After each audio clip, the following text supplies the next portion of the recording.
Imaginez ce scénario, vous êtes seul, dans un moment de profond silence, et Dieu vous apparaît en rêve et vous dit, « Demande ce que tu veux, et je te l'accorderai. » On dirait un rêve, non? Une opportunité unique que peu de gens ont eue dans l'histoire de l'humanité. Maintenant, réfléchissez si une telle opportunité se présentait, que demanderiez-vous? De l'argent? De la gloire? Du pouvoir? De la sécurité? La plupart des gens, je parie, demanderaient quelque chose de matériel, quelque chose qui leur garantirait confort, statut ou protection. Et vous savez ce qui est le plus effrayant? Que tant de gens recherchent ces choses précisément par peur, peur de perdre ce qu'ils ont, peur de ne pas pouvoir subvenir aux besoins de leur famille, peur d'être oubliés ou laissés sans rien.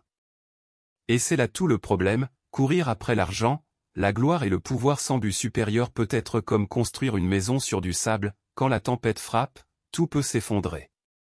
Je vais maintenant vous raconter l'histoire d'un jeune roi nommé Salomon, qui a eu la même opportunité. Dieu lui apparut et lui dit, « Demande ce que tu veux. » Mais au lieu de demander la richesse, la gloire ou la victoire sur ses ennemis, Salomon demanda la sagesse pour gouverner son peuple avec justice. Cela peut paraître étrange, voire insolite aujourd'hui, mais ce choix changea complètement sa vie et fit de lui l'homme le plus riche de l'histoire, même sans avoir demandé d'argent. Pourquoi cela est-il arrivé? Qu'est-ce que Salomon comprenait que la plupart des gens ignorent? Et surtout, comment cette histoire peut-elle influencer votre vie aujourd'hui? Je veux que vous restiez avec moi, car ce que vous découvrirez ici n'est pas seulement une leçon sur l'argent, c'est une leçon sur le but, les priorités et comment éviter les pièges qui poussent tant de gens à tout perdre en poursuivant ce qui n'en vaut pas la peine.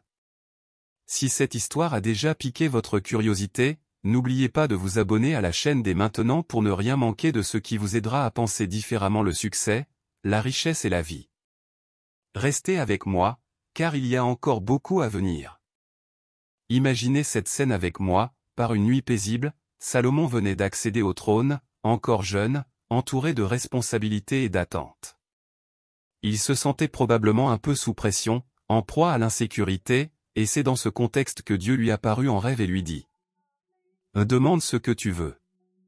Que veux-tu que je te donne? » Maintenant, réfléchissez, si c'était toi, que demanderais-tu? De l'argent? La paix? La santé? Une protection contre les ennemis? La plupart d'entre nous opteraient directement pour ces options. Et ce serait compréhensible.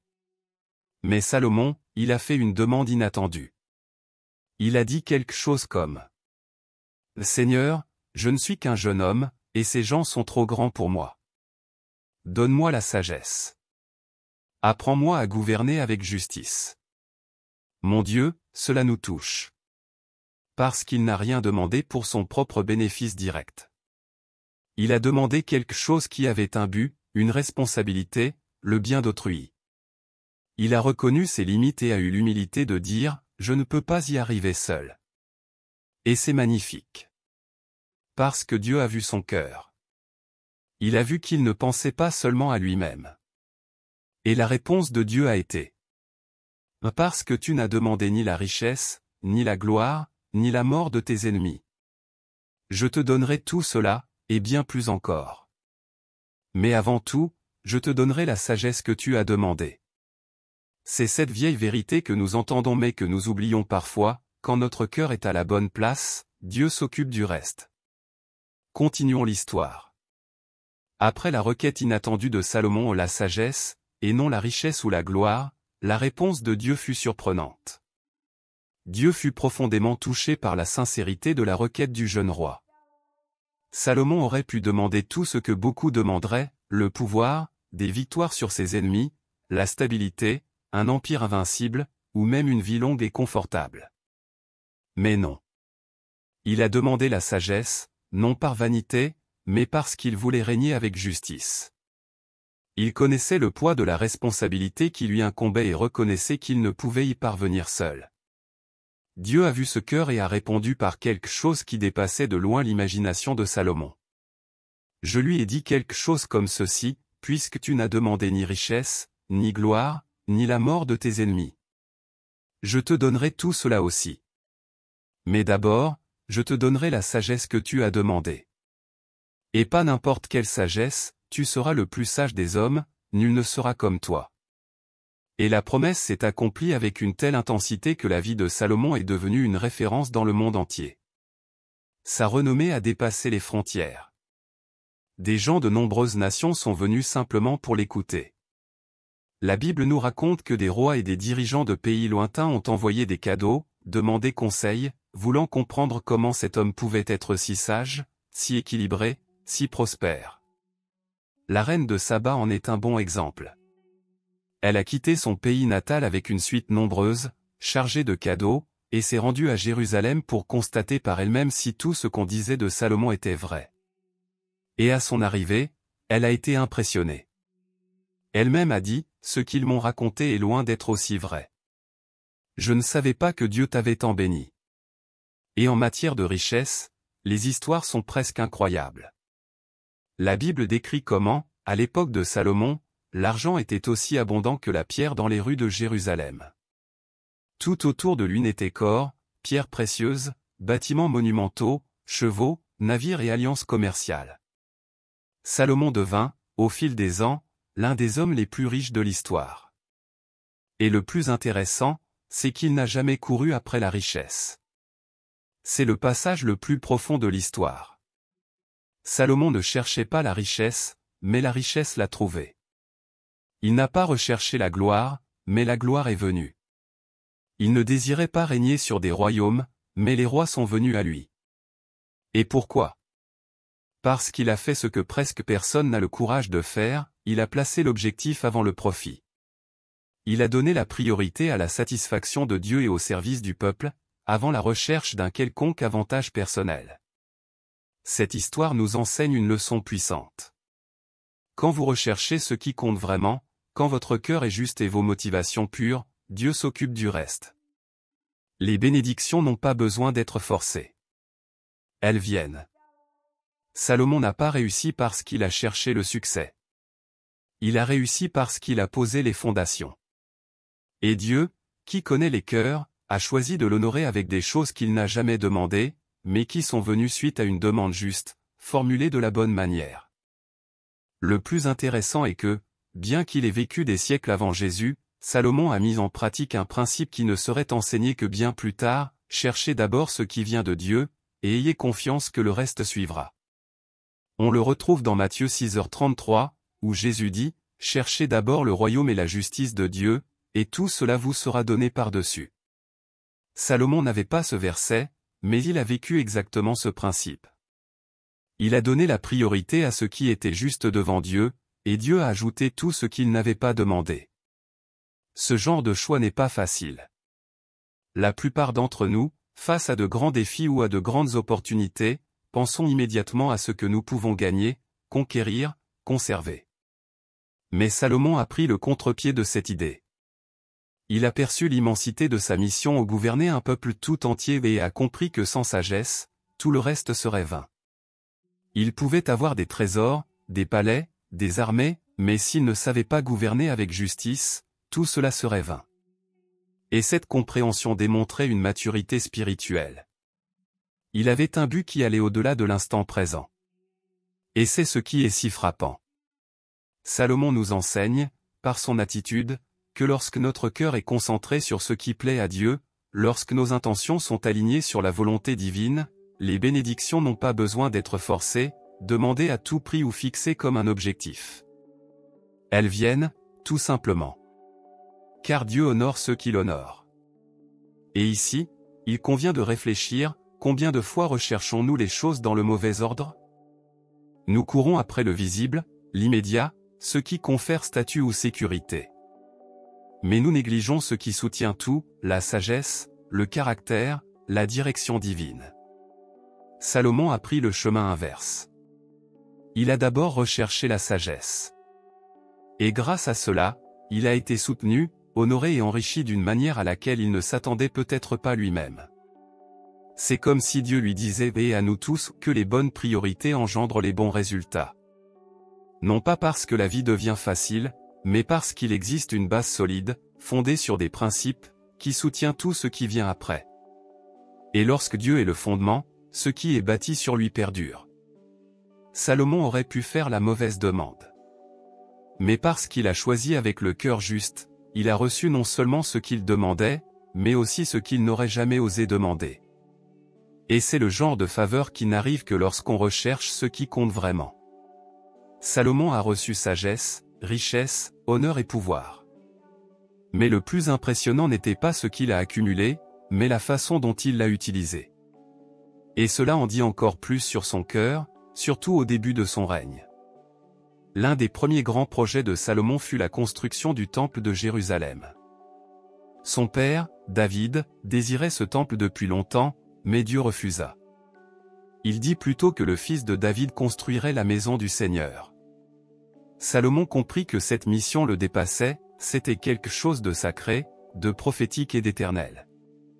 Et il ne lésina pas sur les dépenses.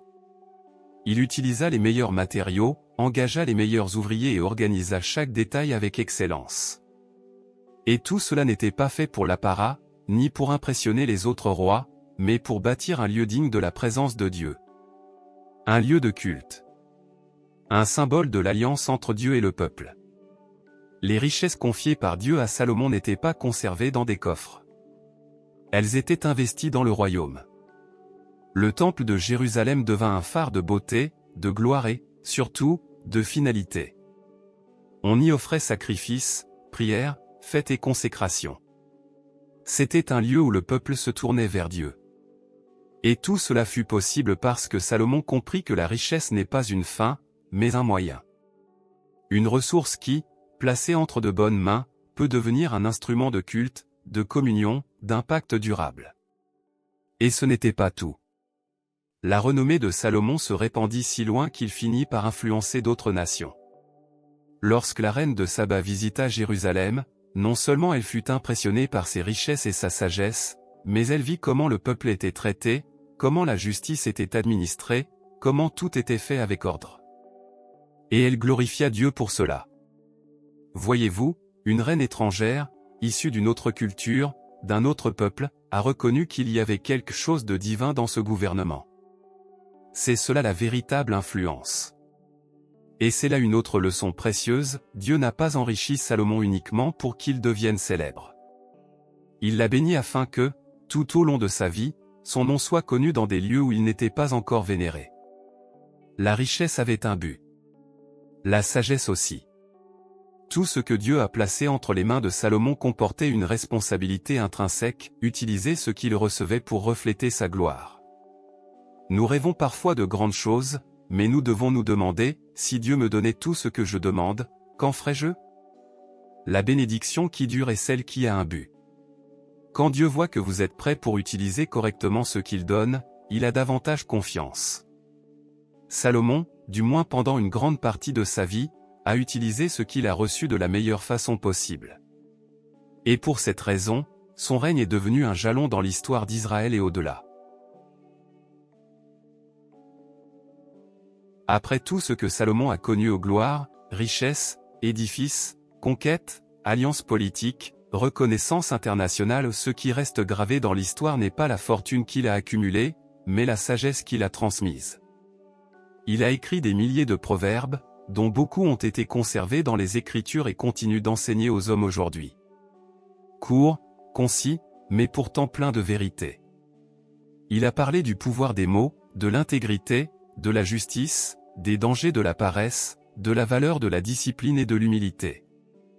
Il a écrit sur les relations humaines, sur l'importance d'écouter les conseils, sur la valeur de la sagesse, plus précieuse que tout trésor. Et une citation de lui résume tout cela clairement et profondément. Heureux l'homme qui a trouvé la sagesse, et l'homme qui acquiert l'intelligence. Car le profit qu'elle rapporte vaut mieux que l'argent, et le gain qu'elle rapporte vaut mieux que leur faim. Le Proverbe 3, 13-14. Salomon a compris ce que beaucoup ne réalisent que trop tard, la vraie richesse ne réside pas dans ce que l'on possède, mais dans ce que l'on est intérieurement. Et la sagesse ne se résume pas à l'intelligence ou aux connaissances techniques. C'est savoir vivre. C'est savoir choisir le bien quand tout vous pousse dans la mauvaise direction. C'est faire preuve de discernement lorsque les émotions vous submergent. c'est savoir entendre la voix de Dieu par-dessus les voix du monde. Même après avoir vécu tant d'expériences, connu le luxe et les excès, à la fin de sa vie lorsqu'il écrivit l'Ecclésiaste, Salomon était plus âgé, plus réfléchi, et ses paroles sonnent comme les conseils de quelqu'un qui avait tout vu, tout possédé, mais qui comprenait l'essentiel. Il écrit : Vanité des vanités, tout est vanité. Et plus loin, il conclut : Écoutons la conclusion de tout ce qui a été entendu, craignez Dieu et observez ses commandements, car c'est là tout le devoir de l'homme. L'Ecclésiaste 12h13. C'est comme s'il disait : j'ai goûté à toutes les richesses du monde. J'ai vécu tout ce qu'il y a à vivre. Mais ce qui vaut vraiment la peine, c'est de vivre sagement devant Dieu. Cette histoire de Salomon nous invite à la réflexion. Ce qui semble insignifiant comme demander la sagesse n'est pas toujours vraiment insignifiant.